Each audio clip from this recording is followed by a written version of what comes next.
사도행전 2장 36절부터 42절, 우리가 어찌할꼬 세 번째 시간, 예수 그리스도의 이름으로 침례를 받아라. 저희 말씀 찾으셨으면 같이 읽겠습니다. 시작. 그런즉 이스라엘 온 집은 확실히 알지니 너희가 십자가에 못 박은 이 예수를 하나님이 주와 그리스도가 되게 하셨느니라 하니라. 그들이 이 말을 듣고 마음에 찔려 베드로와 다른 사도들에게 물어 이르되, 형제들아, 우리가 어찌할꼬 하거늘. 베드로가 이르되, 너희가 회개하여 각각 예수 그리스도의 이름으로 침례를 받고 죄 사함을 받으라.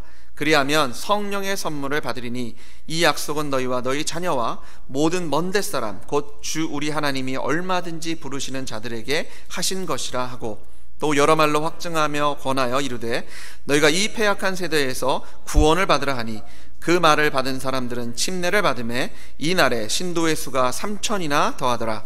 그들이 사도의 가르침을 받아 서로 교제하고 떡을 떼며 오로지 기도하기를 힘쓰니라. 아멘. 잠깐 기도하겠습니다. 주님 말씀 저희가 대합니다. 저희의 마음을 정결케 하셔서 주님의 말씀이 저희 가슴에 새겨지게 하시고, 저희가 은혜 받고 능력 받아 주님께서 저희를 회복하시며 치유하시고 또 능력 주시고 저희를 새롭게 하시는 주님의 임재하심을 경험하는 예배되게 하여 주시옵소서. 주님 앞에 겸손히 나아가오니 주여 말씀하십시오. 저희는 아멘 하겠습니다. 예수님의 이름으로 기도드렸습니다. 아멘. 사도 베드로가 오순절 날에 성령께서 임하시는 것을 보고 놀란 이스라엘 백성들에게, 예루살렘에 모였던 유대인들에게 하나님의 말씀을 선포합니다. 너희들이 보는 것처럼 우리가 술 취한 것이 아니라 요엘 선지자의 약속처럼 성령께서 임하신 것이다. 지금이 그때이다. 성령이 임하셔서 우리가 하나님 나라의 일을 예언하고 하나님 나라의 비밀을 선포하고 있다.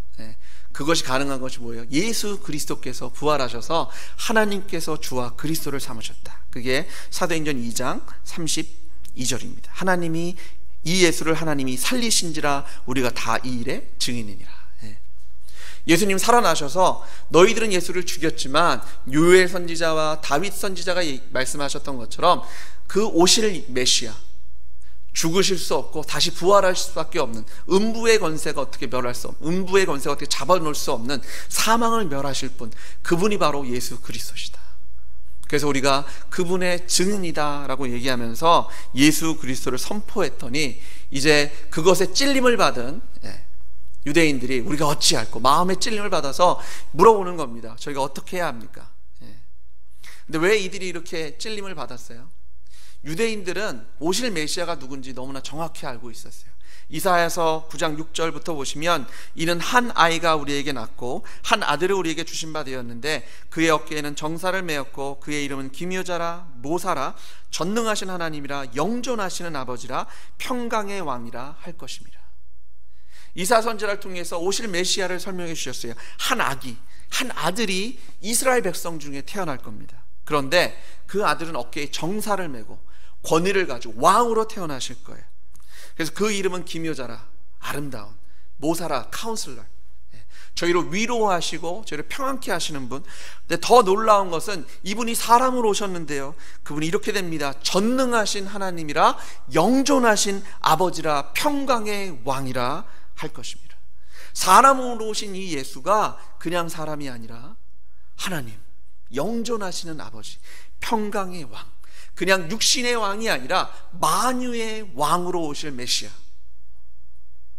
유대인들이요, 베드로의 설교를 통해서 자신들이 죽인 예수가 이사야 선지자가 약속한 평강의 왕, 영존하시는 아버지, 전능하신 하나님, 그들이 하나님을 죽인 것을 깨달았을 때요, 그들은 어찌해야 합니까? 어찌해야 합니까?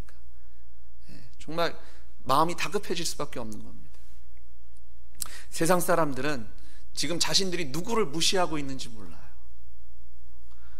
하다못해 주지사가 방문을 한다 그래도 청소할 겁니다. 옷을 쫙 빼입을 겁니다. 그리고 도네이션 할 거예요. 이번에 그 캔디데이트 이렇게 지역으로 돌아다니잖아요. 유세하려고. 내가 이제 뭐 이쪽 당의 대표가 되고 싶다고. 그런데 그게요, 저희 생각으론 그런 캔디데이트이 자기 돈을 들여서 와서 자기 돈으로 해야 될 것 같잖아요. 그게 아니더라고요. 반대더라고요. 그 사람을 모시고 싶은 지역에서 돈을 마련해야 되더라고요. 후원금을 모아놔야 돼요. 그리고 그걸 줘야지 와서 연설도 해주고 만나도 주는 거예요. 하다못해 이 나라의 대통령이 되겠다는 사람, 그것도 대통령 나가는 사람도 아니고 그 나가기 위해서 경합하고 있는 사람들이 와도 준비를 해놓고 기다리는데, 그런데 만유의 하나님, 영존하시는 아버지, 전능 God Almighty, 전능하신 하나님을 그들이 죽인 거예요. 그러니 그들이 마음이 어떻겠습니까? 그런 하나님을 무시하고 거부하고 내 마음대로 산 거예요. 그 하나님의 그 진리의 말씀을 저희가 무시한 거예요. 성경을 무시하는 게 그렇게 무서운 죄입니다. 이게 누구의 말씀이기 때문에? 하나님의 말씀이기 때문에. 하나님의 말씀을 자기 마음대로 막 바꿔서요 하는 것, 그게 그렇게 무서운 거예요. 하나님께서 성경의 1.1하기도 바꾸면 뭐라고 하시겠어요? 저주하신다는 거예요. 저희가 왜 동생 결혼을 이렇게 싸워야 합니까? 성경에서는 그걸 가증한 거라고 얘기하거든요. 근데 세상이 괜찮다고 하니까 저희가요, 성경 하나님의 말씀이기 때문에 싸우는 겁니다. 유대인들이 그걸 안 거예요. 자신들이 누구를 죽였는지. 전능하신 하나님, 영존하시는 아버지, 평강의 왕, 그를 죽인 거고 그를 거부한 겁니다. 그래서 어찌해야 합니까? 물었더니 베드로가 회개하라고 그런 거예요. 저희가 저번 주 설교를 통해서 제가 회개를 말씀드렸죠. 그냥 미안하다고 하는 게 아닙니다. 회개는 이 전능자 예수 그리스도, 그분이 정말 하나님이시니까 이분만이 나의 생명길이다, 생명줄이다, 이분만이 구원이다, 내가 이분 아니면 하늘로 갈 수 없다, 하늘에서 오신 분, 그분만이 나를 하늘로 데려갈 수 있는데 하늘에서 내려오신 분은요, 예수 한 분밖에 없어요. 이분만이 유일한 구원이고 진리이고 생명입니다. 이분만이 부활이시잖아요. 그 하나님을 거부했던 유대인들이요, 이제 큰일 난 거예요. 그래서 회개는 그냥 죄송합니다, 미안합니다, 이게 아니에요. 죄의 경중에 따라서 저희가 그 페이해야 되는 게 좀 달라져요. 저희가 그냥 조금 거짓말 같은 거 하면 죄송합니다 말로도 돼요. 그런데 제가 이웃집에 강아지를 죽였다, 요즘 같은 세상에서는요, 같은 종의 강아지를 사주는 것만으로 해결되지 않아요. 동물 학대 뭐 이런 걸로 해서 감옥에 갈 수도 있어요. 세상이 많이 변했잖아요. 아니면 그대로 보상을 해주면 괜찮을 수도 있어요. 아니면 벌금을 내거나, 아니면 정말 감옥에 가야 돼요. 뭐 10년 20년 아니면 100년을 감옥에 갇히는 죄도 있습니다. 근데 사랑하는 성도 여러분, 하나님을 저희가 거부했어요. 하나님을 십자가에 못 박혔어요. 그런 그 죄값을 제가 100년 동안 감옥에 갇힌다고 해서 400 몇십 년을 감옥에 있는다고 해서 그 죄값이 치러지겠습니까? 불가능한 겁니다. 저희가 지은 죄가 그런 죄예요. 그래서 이 죄의 싹이 뭐예요? 죽음밖에 없는 거예요. 그런데 예수 그리스도께서 이 땅에 오셔서 나의 죄 때문에 십자가에 죽으시고 부활하심으로 그 죄의 값을 해결해 주신 겁니다. 그러니까 저희는요, 단순하게 죄송합니다로 안 되는 거예요. 뭐라고 해야 돼요? 나는 이미 죽었고 예수님이 나의 주님이십니다. 내가 여지껏 하나님 무시하고 거부하고 내 마음대로 살았던 모든 것을 다 던져버리는 겁니다. 다 죽이고요, 이제 저희가 예수님만이 나의 생명이고 나의 행복이고 나의 기쁨이고 나의 능력이고 나의 지혜라는 고백으로 예수님만 붙잡고 예수님 그리스도 안으로 걸어 들어가는 게 회개예요. 예수님의 피와 살을 마시는 거예요.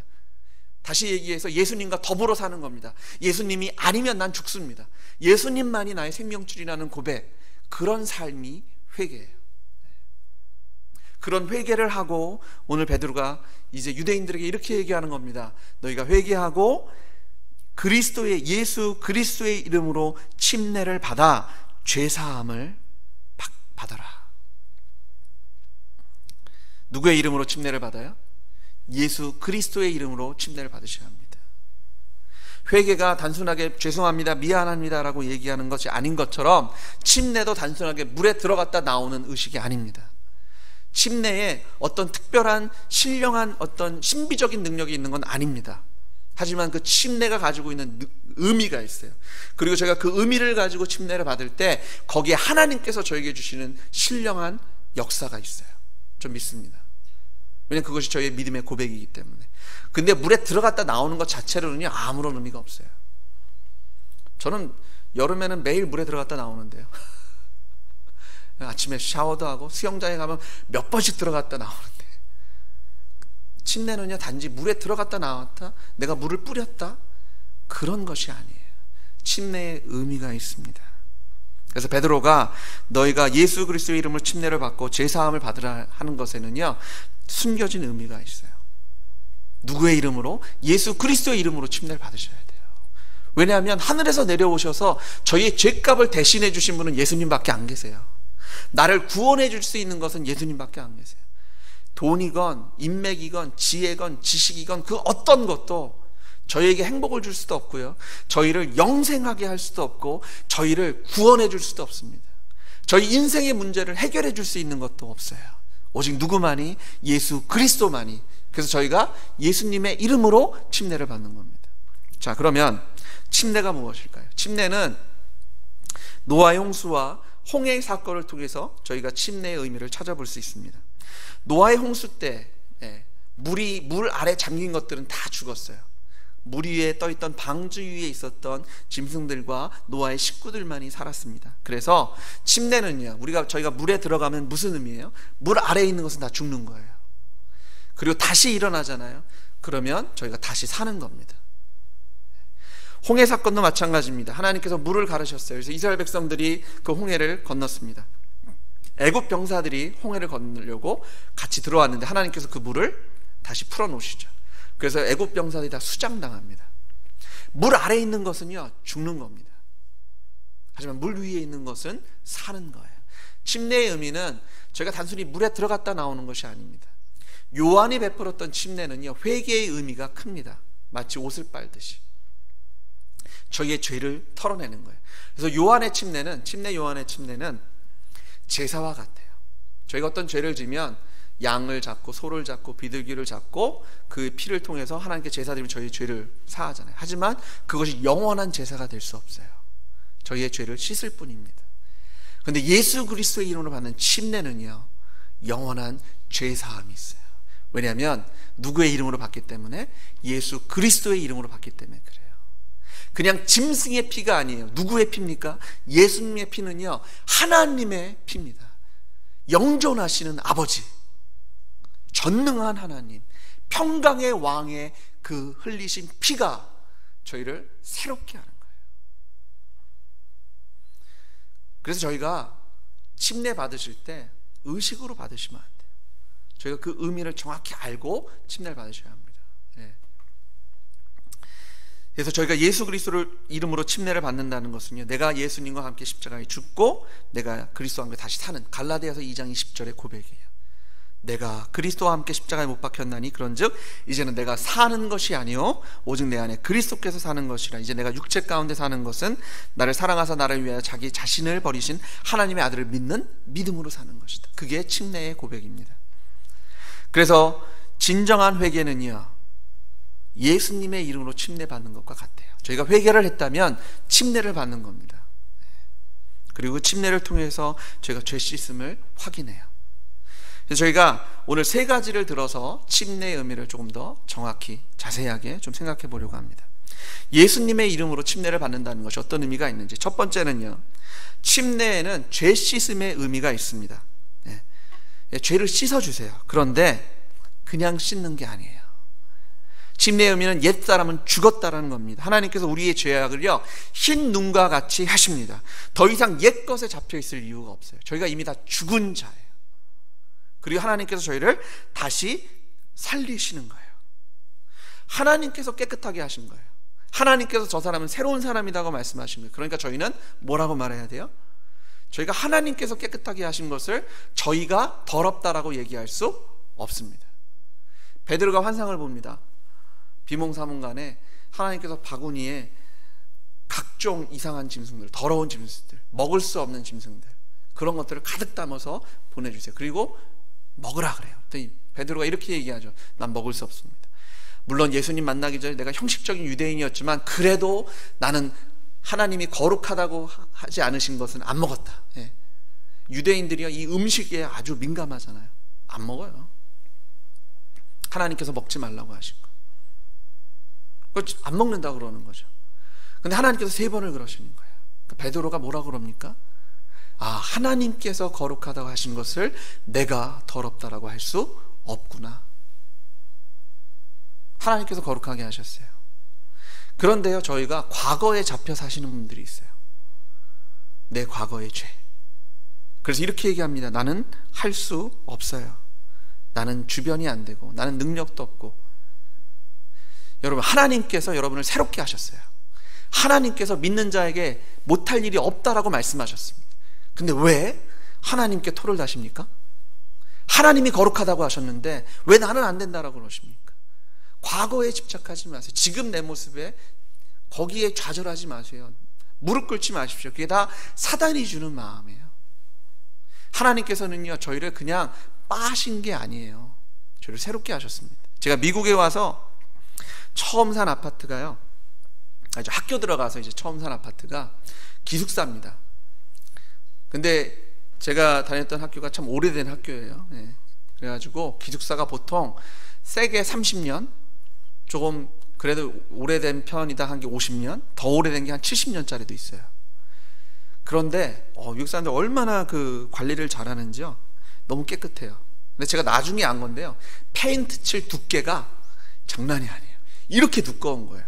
그리고 페인트 벗기지 말래요. 왜냐하면 옛날 페인트에는 납이 들어있으니까 잘못 벗기다 보면 납이 되어 있는 페인트가 안에 숨겨져 있는 거예요. 그런데 그것이요, 아무리 페인트 칠을 해도 세월이 지나니까 결국은 허물어야 되더라고요. 그래서 몇 해 전에 그 기숙사를 다 허물고 새로운 부부 기숙사를 만들었다 그러더라고요. 금이 가고요, 페인트 칠로 덮어질 수가 없는 게 있더라고요.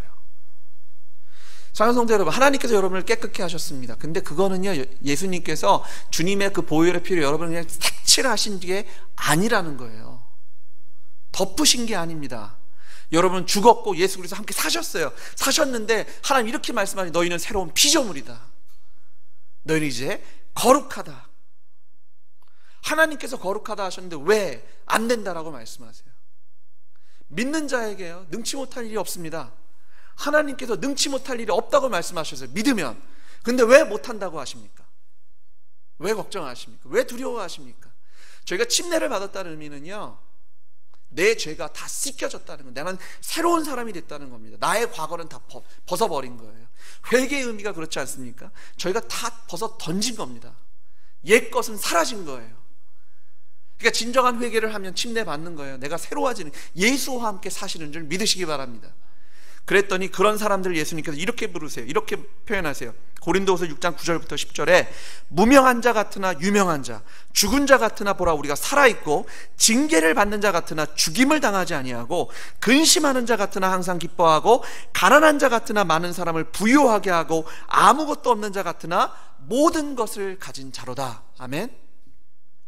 아니요, 예수 믿었는데 내가 회개하고 정말 하나님께서 거룩하게 하셨다고 했는데 나는 변하기 별로 안 보이는 거예요. 나는 똑같이 힘도 없고 똑같이 돈도 없는 것 같고. 그런데 하나님께 이렇게 말씀하시는 거예요. 내가 똑같이 무명한 자 같으나 이제는 너희가 유명한 자다. 내가 똑같이 죽은 것 같은데 보라 너는 죽을 수가 없는 존재다. 내가 계속해 너를 살릴 것이다. 내가 지금 징계를 받아가지고 죽을 것 같은데 그거 아니라는 거예요. 내가 지금 근심에 쌓여 있어야 하는데 그게 아니라 너희는 항상 기뻐하는 자가 되었다는 거예요. 내가 지금 다른 사람을 도와줄 수 없는 그런 가난한 자 같은데 저희가 부유함이 있어서 나뿐만 아니라 다른 사람들을 풍요하게 할 수 있는 부함을 가진, 모든 것을 가진 하나님 나라의 상속자가 되었다라고 하나님을 말씀해 주시는 겁니다. 그게 침례의 의미예요. 저희는 새로운 자가 되신 줄 믿으시기 바랍니다. 과거에 집착하지 마세요. 다른 사람의 과거에도 집착하지 마세요. 하나님께서 새롭게 하셨고 거룩하다고 하시면 거룩한 겁니다. 근데 회개해야 돼요. 하나님 앞에 회개해야 돼요. 그냥 미안합니다가 아니에요. 내 옛것 다 내려놔야 됩니다. 내가 가졌던 거 다 던져야 돼요. 내가 자랑했던 거 다 내려놓는 거예요. 그게 회개잖아요. 하나님 앞에 회개하고 나아가면요, 하나님께서 저희를 새롭게 하시는데 유명한 자로, 항상 살아있는 자로, 죽임을 당하지 않는 자로, 항상 기뻐한 자로, 많은 사람을 부유하게 하는 자로, 모든 것을 가진 자로 만드신다는 겁니다. 예수 믿는 것만큼 복된 일이 어디 있습니까? 누가 이런 약속을 해줘요? 이 나라의 대통령도 이런 약속 못 해줍니다. 빌 게이츠도 이런 약속 못 해줘요. 장학금을 얼마 줄 수 있을지 모르겠지만 이런 약속 못 해줘요. 전능하신 하나님, 영존하신 아버지, 하나님이시니까, 창조주시니까. 근데 그 창조주 하나님께서 사람으로 이 땅에 오셔서 나를 위해 죽으실 만큼 나를 사랑하시기 때문에 나를 이렇게 변화시켜 줄 수 있으신 거예요. 그러니까 예수 그리스도의 이름으로 여러분의 과거를 없애십시오. 할 수 없다라고 말하지 마세요. 믿는 자에게 능치 못할 일이 없는 줄 믿습니다. 하나님께서 바꾸셨어요. 저희를 새롭게 하셨습니다. 저희가 지금 가난한 것 같으시죠? 없는 것 같죠? 근데 성경에 보니까 많은 사람을 부유하게 하는 자예요. 모든 것을 가진 자예요. 믿으면 됩니다. 누구를? 예수 그리스도가 이 땅에, 이 온 세상의 만유의 주인이심, 하나님이심을 믿으면 저희는 부유한 자입니다. 걱정과 두려우며 저희는 항상 기쁜 자입니다. 무명 아니요, 저희는 유명한 사람들입니다. 그 어떤 것도 저희를 넘어뜨릴 수 없고요, 죽일 수 없는 하나님께서 저희를 새롭게 하신 줄 믿으시기 바랍니다. 저희가 다른 사람에 대해서도요, 과거에 집착하지 마십시오. 기회를 주셔야 돼요. 그런데요, 저희가 예수 그리스도를 만나게 해드려야 돼요. 예수님이 주님이시니까. 사랑은요, 당뇨병 환자에게 단 것을 주는 게 사랑이 아닙니다. 당뇨병 환자에게는요, 단 것을 못 먹게 해야 합니다. 쓴맛을 좀 보여줘야 돼요. 저희가 사랑 안에서 진리를 말씀해 주셔야 돼요. 그게 사랑입니다. 과거에 집착하지 말라는 것은 저희가 그들에게 기회를 줘야 된다는 거예요. 그건 뭐냐면 복음을 전하셔야 돼요. 예수 그리스도가 주인이셔서 지금 나 잘났다고, 내가 이렇게 해보겠다고 하는 거 다 내려놓고 회개하라. 예수님이 당신의 주님이 되시면 하나님께서 무명한 자에서 유명한 자로, 하나님께서 그 고난 속에 있는 자에서 죽을 수 없는 자로, 항상 기뻐하는 자로 바뀌신다는 이 복음을 전해 주셔야 합니다. 그게 침례에 숨겨져 있는 의미예요. 두 번째로요, 침례는 단순한 의식이 아니에요. 형식이 아닙니다. 초대교회에서 침례를 받는다는 것은요, 자신이 예수 그리스도를 믿는다는 것, 내가 부활의 증인, 예수 그리스도의 증인이 되었다는 것을 만방에 선포하는 의식이었습니다. 그래서 교회 공동체로 들어오는 그런 통과 의례였어요. 믿는 자들은 침례를 받는 거예요. 근데 침례를 받는 것은 이웃들에게 내가 예수 믿는 자입니다라고 얘기하는 겁니다. 요즘은 저희가 침례 받으면 막 카메라맨 이렇게 준비해 놓고요, 목사님이랑 같이 사진 찍고 꽃다발 준비해주고 선물 준비하고 특별한 음식 준비해서 저희가 잔치를 합니다. 근데 초대교회도 아마 그 정도는 했을 거예요. 그런데요, 그것으로 끝나는 게 아니에요. 초대교회에서는 그리스도인들은요, 유대교회에서 추방당한 사람들입니다. 그 사회에서 추방당했어요. 이렇게 얘기합니다.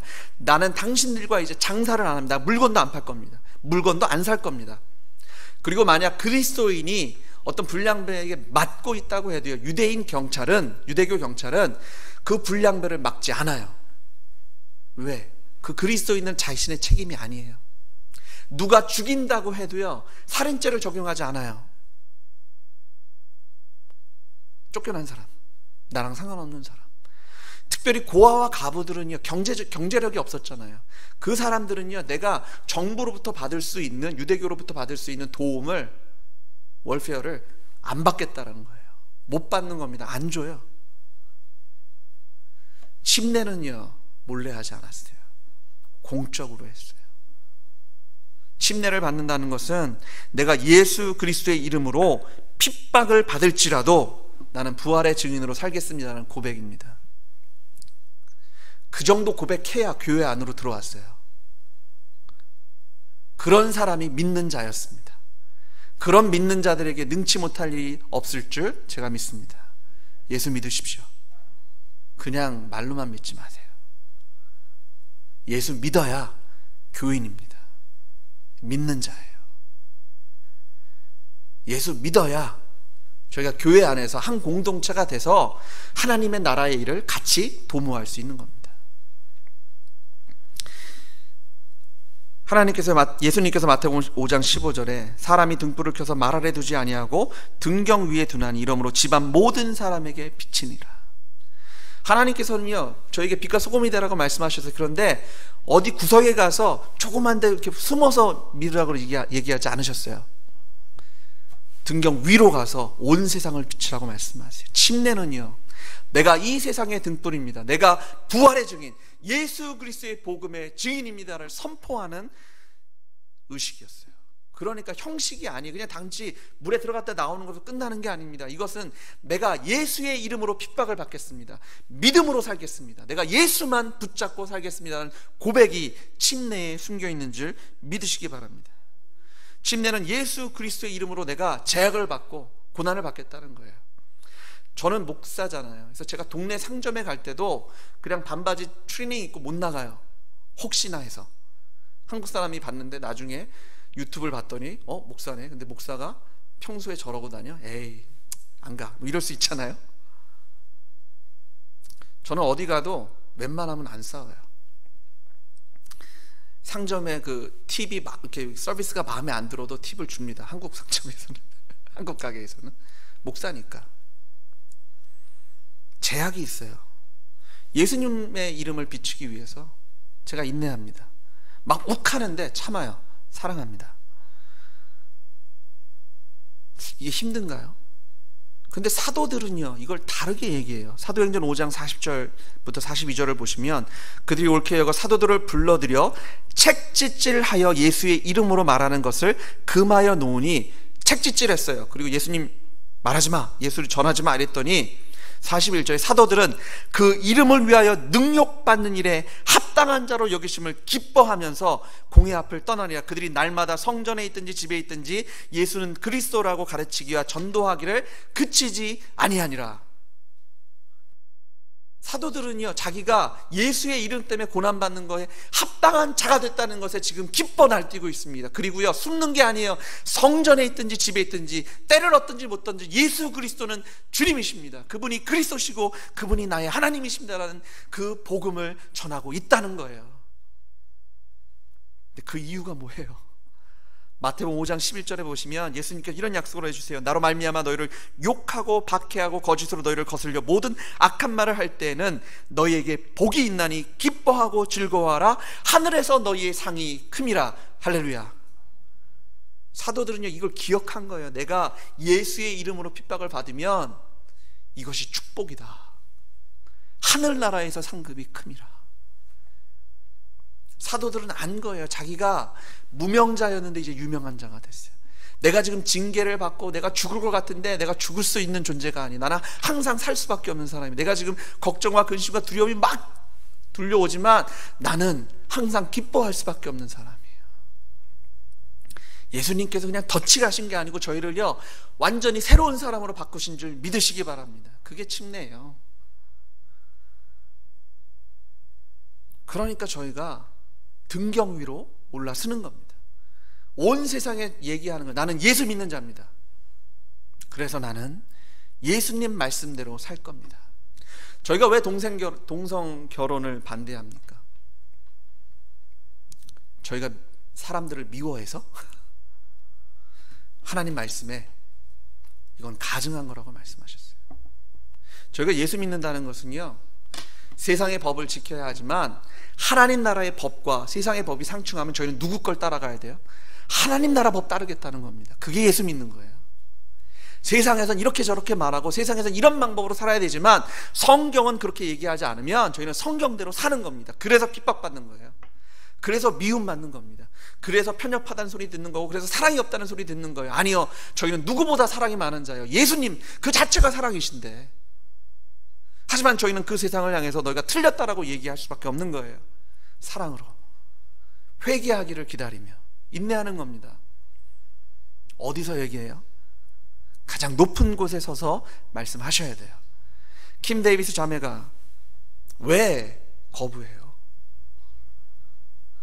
나라에서는 동성결혼 괜찮다는 겁니다. 하지만 하나님께서는 아니라고 그러잖아요. 그러니까 자기는 하나님께서 아니라고 하셨는데 결혼 증명서를 발급을 할 수가 없는 거예요. 이건 결혼이 아닌데 타협할 수가 없는 거예요. 감옥에 가더라도, 자기가 굶더라도 하나님 말씀대로 사는 것, 그게 침례입니다.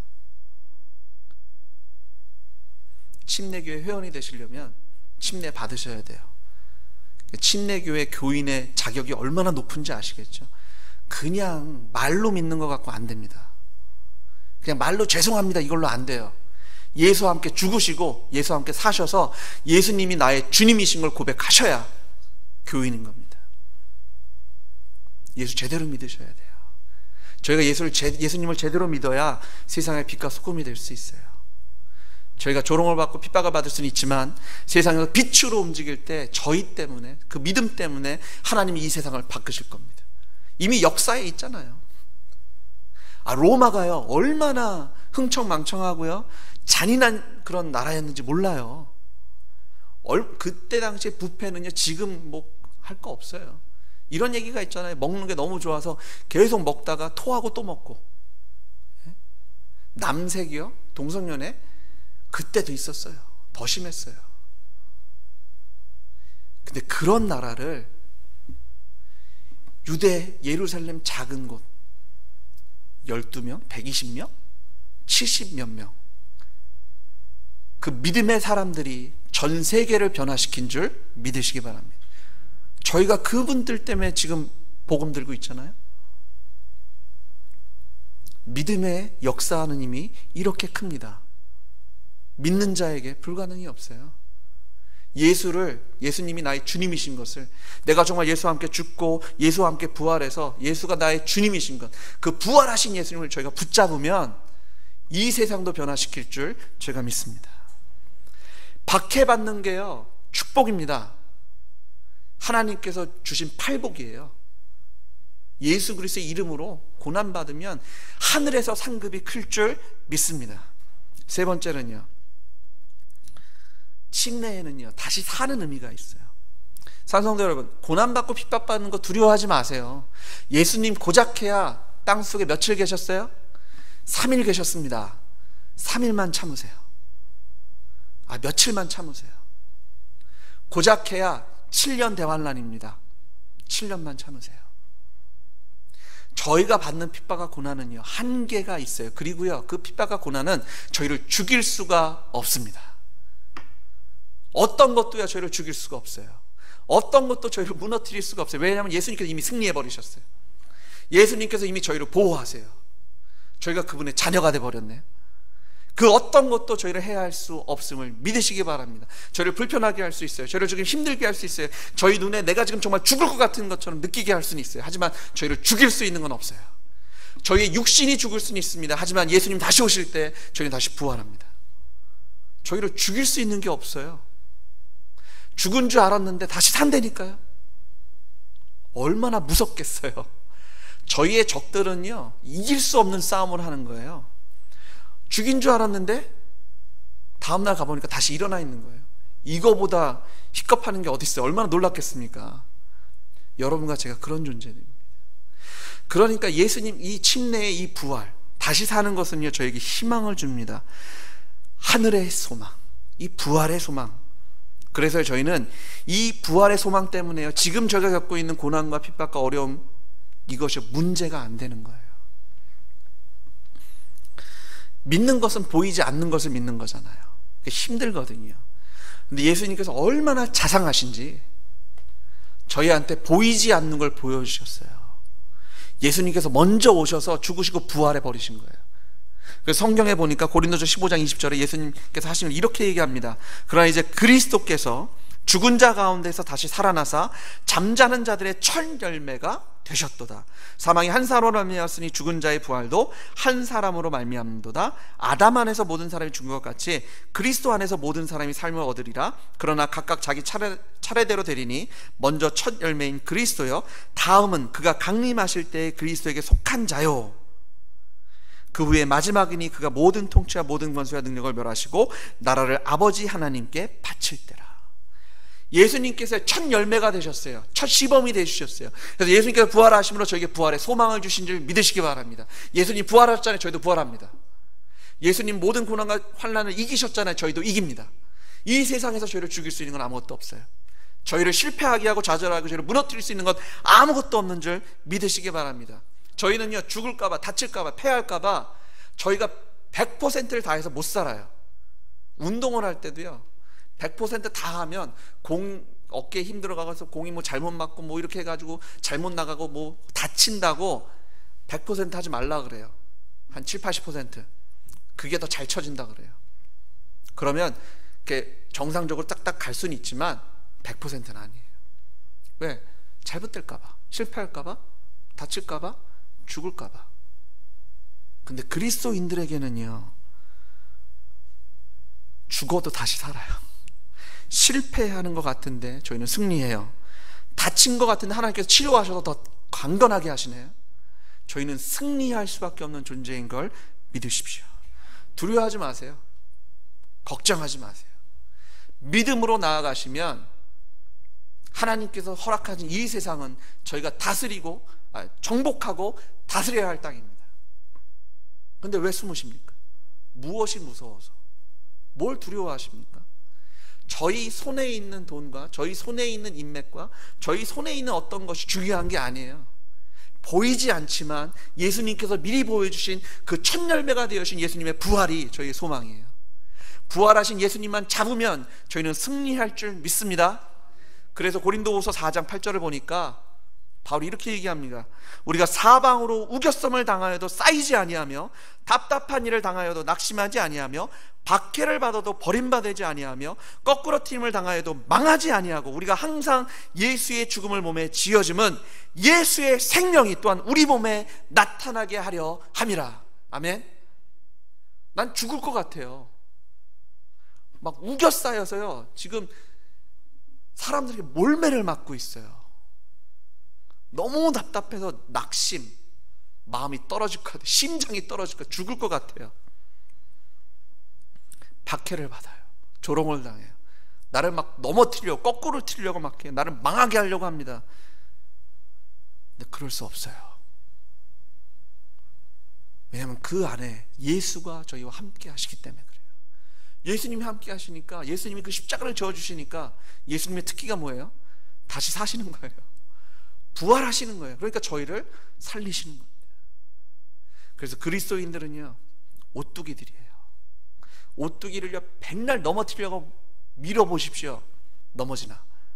끈질기게 일어서요. 짜증날 정도로 일어나요. 오뚜기는요, 넘어질 수 없는 존재입니다. 여러분과 제가 그런 오뚜기가 됐어요. 누구 때문에? 예수 그리스도 때문에. 저희가 회개하고 침례를 받아 죄사함을 받으면, 침례는요, 의식이 아니에요. 내가 정말 예수님이 나의 주인이 되셨습니다. 내가 예수님과 죽었고 예수님과 함께 살아서 나의 옛 것은 다 지나가고 이제는 내 맘대로 사는 거 아니고 내 눈에 보이는 내 경험대로 내가 하고 싶은 대로 하는 거 아니고 주님 뜻대로 하겠습니다. 내가 이 믿음 때문에 핍박을 받는다 할지라도 나는 가장 높은 곳에서 예수 그리스도의 이름을 증거하며 살겠습니다. 나는 부활의 증인입니다. 나는 예수님의 증인입니다. 나는 전도하는 자입니다. 그리고 나를 쓰러뜨릴 자는 이 세상에 아무도 없습니다. 우겨쌈을 당할지라도 나는 쌓일 수 없는 존재입니다. 답답한 일을 당해도 나는 낙심할 수 없는, 나는 항상 기쁜 자입니다. 나는 무명한 것 같지만 유명한 자입니다. 나는 지금 징계 때문에 막 이런 것 때문에 죽을 것 같지만 나는 죽을 수 없는 존재입니다. 나는 항상 기쁜 존재입니다. 하나님께서 여러분을 새롭게 하셨어요. 여러분이 받으신 침례는요, 이런 깊은 뜻을 갖고 있습니다. 그러니까 침례가 의식이 되면 안 돼요. 그러니까 저희가 침례를 꼭 물에 담그는 거예요. 네. 부활이 없다면 제가 침례를 드릴 때 여러분을 물속에 탁 잠궈놓고 빼면 안 돼요. 네. 그럼 제가 앞으로 죽여도 몇 명을 죽여야 되는 거예요. 근데요, 제가 길게 잡아봐야, 좀 말 잘 들으신 분은 10초, 그 다음에 경중을 따라서 제가 40초까지 끌 수 있어요. 그러니까 저한테 잘 보이세요? 뭐 해봐야 30초 아니겠어요? 그리고 다시 일으키는 거예요. 왜? 예수님 부활하셨는데. 그게 저희한테 얼마나 큰 소망입니까? 그분이 부활하셔서 하나님께서 그분을 살리셔서 주와 그리스도가 되게 하셨어요. 그분이 만유의 하나님이세요. 저희를 새롭게 하셨습니다. 왜 걱정하세요? 왜 움츠리십니까? 왜 과거에 집착해서 나는 지금 할 수 없고 나는 없고, 아니요, 여러분, 믿음만 있으면 돼요. 예수 그리스도만 있으면 돼요.